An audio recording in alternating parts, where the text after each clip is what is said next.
Hey friends, I found some work to do today right across my boundary. I'm here at my neighbor's house and I'm gonna finish up on some work I started. Let me show you around. All right friends, I am back here at my neighbor's house. I started this cherry tree removal, it's been a few weeks now, and kind of got sidetracked by rain, and our schedules were just conflicting. I couldn't get access to his property because he was traveling a lot at the time. But we're back at it here. The situation is, all I got to do really right now is take the top out and just kind of chunk it down. I don't want to disrupt this foundation that you see here. This foundation is old. That's about all I can say about it. So what I'm going to do here is right up here, there is a branch that goes out and over a ravine. Now there's a ravine down there. Just take my word for it, folks. It's probably about 30 feet, 40 feet down. There are a couple scraggly little cherries here and here, and he actually has many of them along this edge of his yard that he wants removed all the way on up to that one right there. So I'm leaving those in place for now because I may need them to for mechanical advantage in taking down some of the other trees. We don't want any of these trees really to flop down and stay in the ravine, so I'm gonna coerce all of them to land in this direction here, and hopefully without hitting this stone foundation. So I'm going to get these little ones out of the way first to make room for this overhead branch to come down. And we're going to take it down gently, folks. We're going to try our hardest. I'm working alone today. This is solo. So let's see how it goes. All right, so the technique I'm going to use here to guarantee that all these trees fall onto this higher piece of land here and not into the ravine is I'm going to use a rigging line. In this case, I have it redirected over there. I'll show you why in just a second here. Because I want it to land to the right of those two trees right there. So I'm redirected here, and then I have my remote controlled winch on the back of my truck. That's going to be my tensioner for this project. All right, so before I start the cut, I'm going to go ahead and give it a little tension.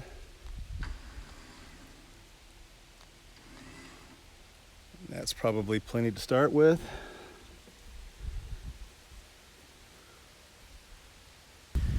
And just so you know too, I've got quite a bit of wind. I don't know if you can hear the wind blowing or not, but I've got quite a bit of wind actually wanting to take the tree in that direction, which is into the ravine. The ravine is down in there, and we don't want it to go there. So I've got my rigging line basil anchored here, and like you saw earlier, redirected to my truck. All right, I'm gonna get started here. Let's get going.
so there it landed, folks, just to the side of those two trees, right where we needed it to go.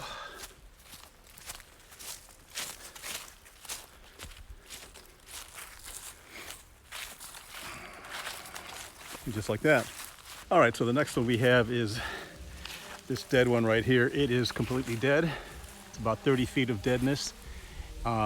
It's not huge, but again, we're going to try to keep it from dropping into the ravine. It's going to have to fall just right here in front of me. We don't really need to do the redirect. I'm going to do it anyway because it has a lean toward the house. It's not that it's going to hit the house, but it's going to want to fall, favor that direction. So I'm still redirecting here to this tree right here. This dead tree just might break away completely. I'm sure there's no hinge wood in it that is of any significant strength at all. But again, I want to coerce it to fall away from the ravine. So I'm going to go ahead and put a little bit of pre-tension on it, just a little bit, to see what happens here.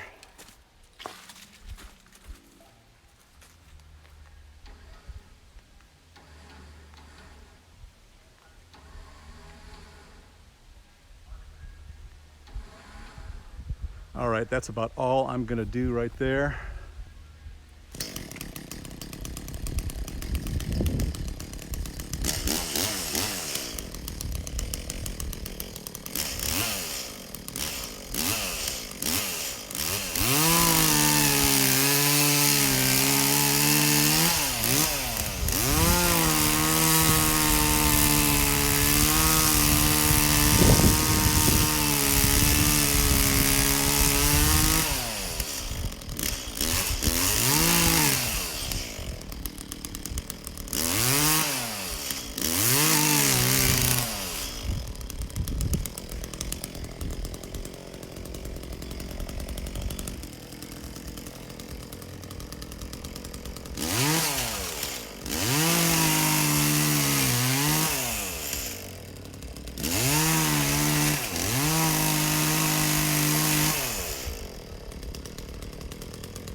All right, she's probably gonna get hung up. It's got a heavy lean this direction.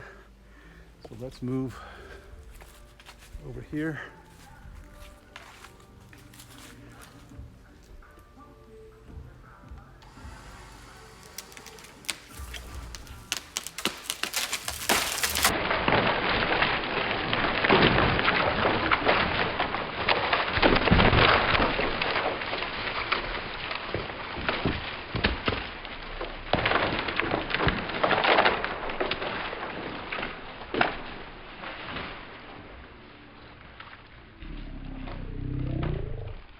All right, folks, so it is hung up as I suspected it would. It was just too much lean to get it to move completely in that direction, but this is actually an okay thing. I have a couple of choices. One is to lift it up using the crotch of a cherry tree behind it that is going to be taken down anyway. We're gonna do that eventually. Let me get you guys straightened up here. But I think what I can do is, because of its proximity to this cherry that it's hung up in right now, I think I can continue to pull it because we're redirected away from that cherry tree. So I'm going to continue to pull this and let's just see what happens, shall we? Okay, here we go. All right, so I replaced the redirect over there. Instead of using a carabiner, I now have a block in there for lower friction and less stress on the end of the rope that is connected to the winch on the back of the truck. So to reduce some of those forces, I went ahead and did that. We're gonna see if we can break this thing out of here. Here we go.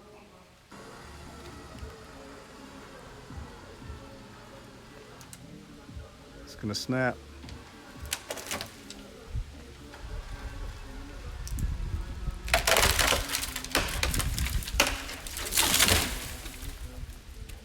That works.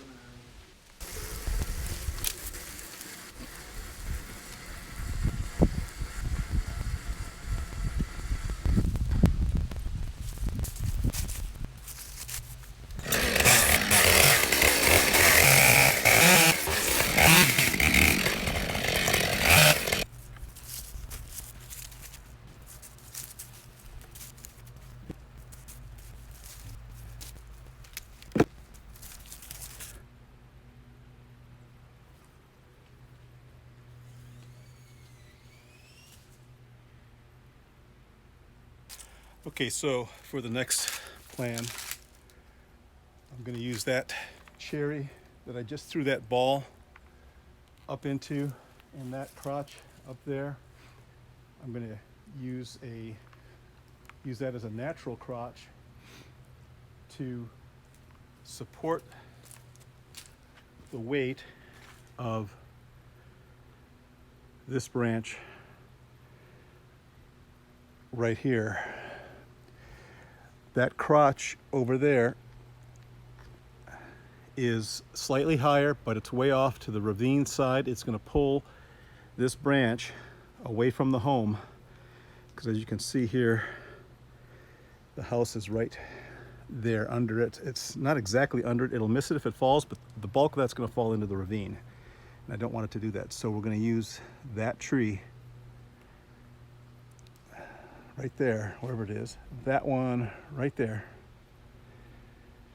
That one is going to be used to draw the branch toward it and hopefully land it down at the base, right in there somewhere. Now I'll be up in this tree. I'll make the cut, and I will probably also use a natural crotch here, right up here, to secure the butt end of that from swinging out of control, because I'm going to tip tie this branch, and when you do that and you cut the butt of that thing off, it kind of goes ballistic, if you know what I'm saying. So we're going to try this out.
Should be okay. I'm going to bring this a little lower.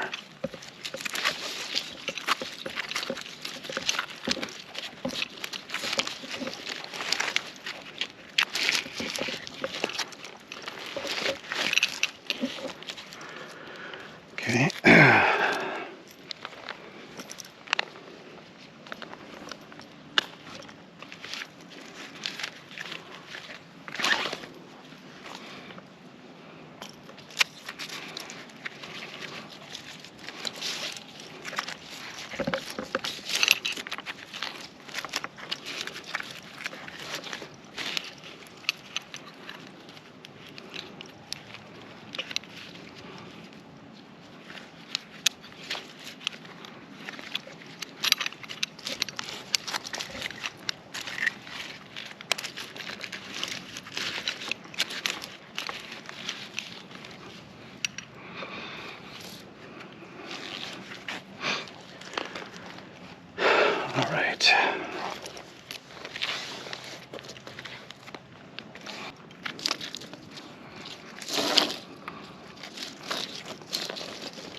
All right, so this is gonna be the anchor point for everything above this cut right here.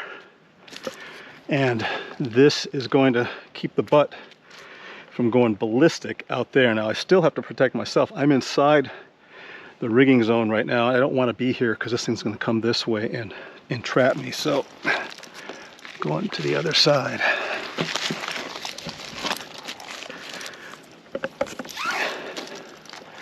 Now this whole thing is going to swing down. It's going to go down and it's going to want to sweep like a pendulum right over into that tree over there. But at least it's away from the house. The butt end is secured here. Let me go back over here and I'm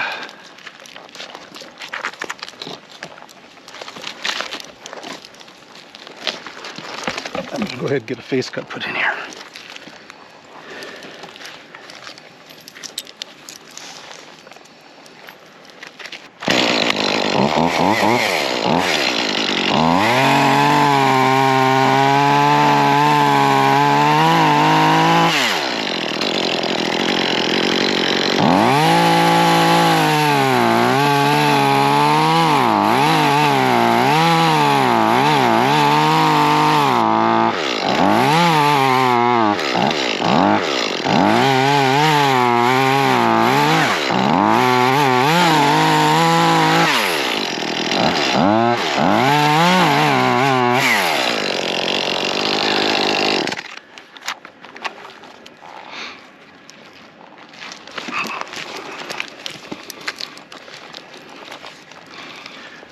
All right.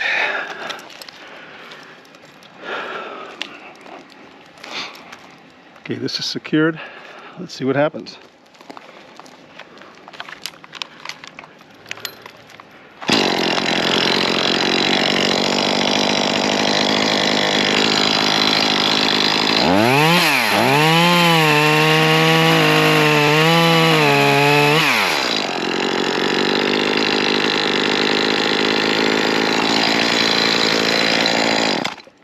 Okay, I'm gonna leave it at that. It's crippled. I'm gonna go ahead and get my winch controller out.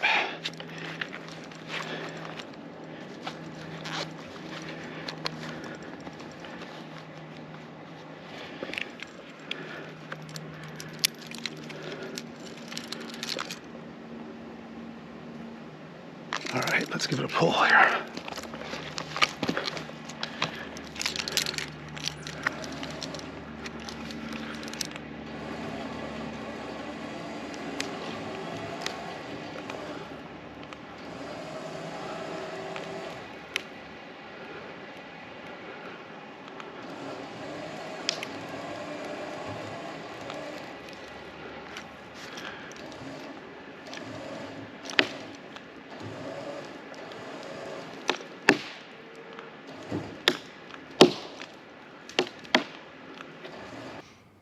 Hey friends, I just wanted to jump in here real quick to give you a little bit of background to what you are about to witness here. Okay, so as you can see here, what I have is I have a branch that's tip-tied, redirected through a cherry tree far away from me, and then attached to my winch on my truck.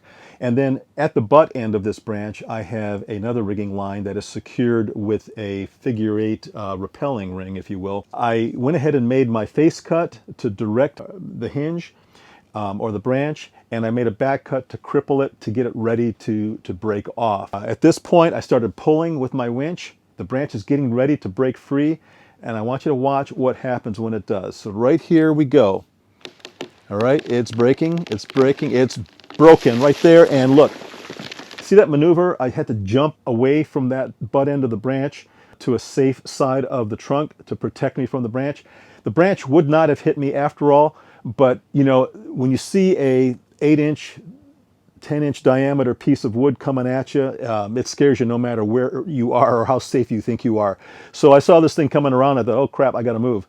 And I did, and everything was just fine. One of the reasons it worked out well was because of the fact that the cut was made where it was relative to the rigging line. But if I had cut that a little bit lower, where I made the butt, you know, 2.5 feet, 3 feet long, what would have happened in this case is that butt would have bypassed the trunk of the tree and it would have cracked me right in the ribs or in the hip or whatever.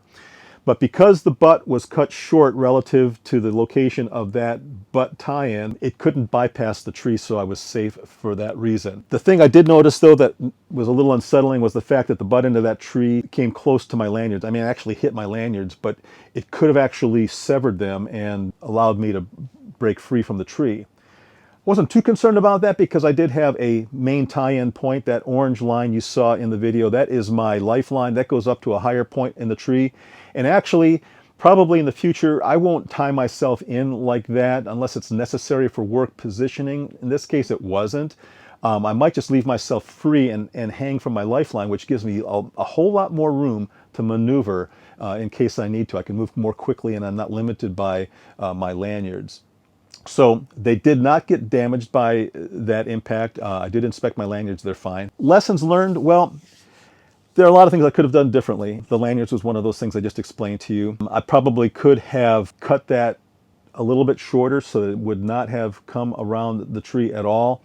I also could have made the butt line a little longer so that the butt would have dropped maybe 4 or 5 feet before coming around to that side of the tree. You try to anticipate these things before you do them. It's a little bit hard to do that because this is something that is learned through experience or it's learned through mentoring, and I don't have a mentor. I mean, I watch YouTube videos, but it's not really mentoring, folks. You can't learn a lot of detail from YouTube, okay? You have to get out there and actually do it yourself, or you have to have somebody who's seasoned who can help you learn the ropes, if you will. So I'm not trying to make entertainment out of this video, or out of this segment of the video anyway.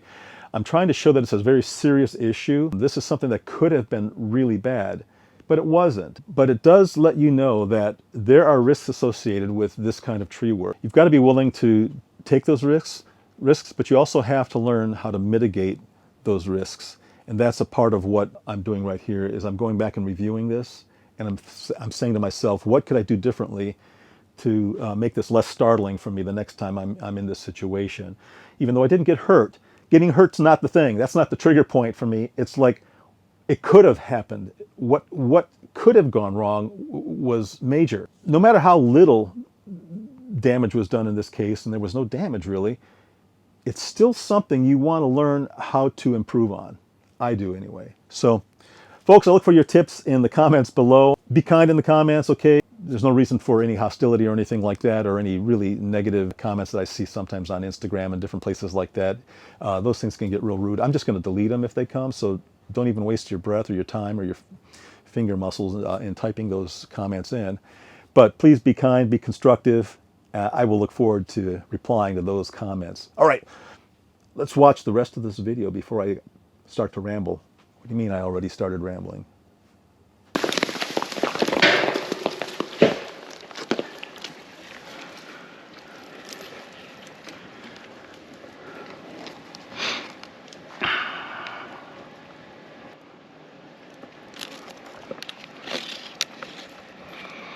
All right, let's let it all the way down.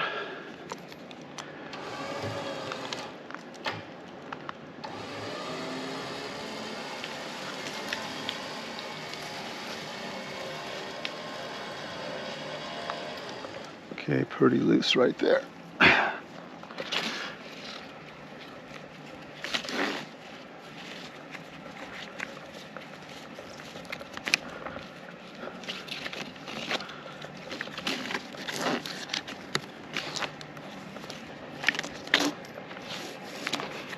I want this rope on the other side.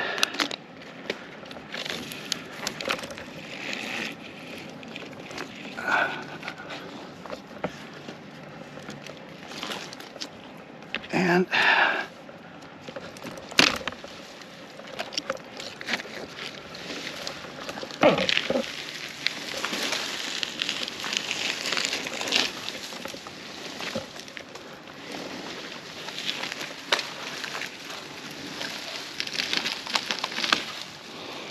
alrighty, it is safely down.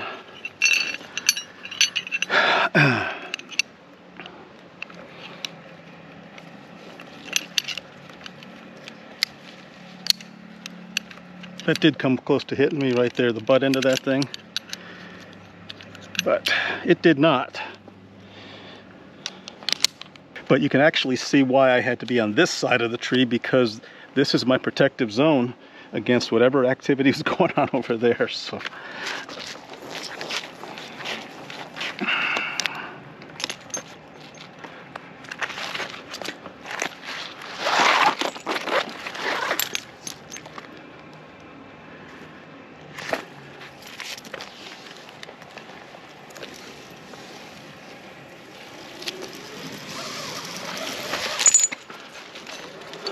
well, so as luck would have it, someone called my phone when I was in the middle of recording that, and it cuts off the recording when that happens, so didn't get footage from a distance. Should have it on my helmet cam though. Just not quite as exciting, I don't think, but we'll see. At least it's something to look at, right? Something to laugh at, something to say, oh my, that's a dumb way to do that, or some way to say, gee, I wish I could do that, or someone to say, man, you're gonna kill yourself.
This is the life, folks.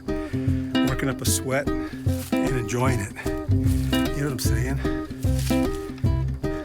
Am I rambling? I'm going to start, because this is the beginning of how I ramble right here. I start saying stuff, and then I just keep going, and I don't know how to stop it. I mean, I don't know what the problem is. It's like an addiction to, like, I don't know, spewing words out of my mouth. It's like a disease. They do have a name for it. I forget what it is, though. I should know it because it's me. But anyway, dang it all. So, I think I'm gonna go. That's it, folks. I'm gonna wrap this up right here and now. I like you guys a lot. You're some of my best friends, even though I don't really know you face to face. Some of you I do. I met you at Buckenstock. But some of you, there's like 480 some subscribers, and I probably only know 20 of you, maybe 30. I'm not even really sure how many of you I know. All I know is I want to get to know you folks, because it's my life. It's my whole life. It really is. Right now, YouTube and my wife, that 13 acres, the 53 acres, that's my life. It really is, folks. So put something in the comments. Click the like button, hit the subscribe button, click the bell to get notifications when I put new videos up. And man, am I pumped! I am pumped. I'm so pumped. I can't believe it. Be kind.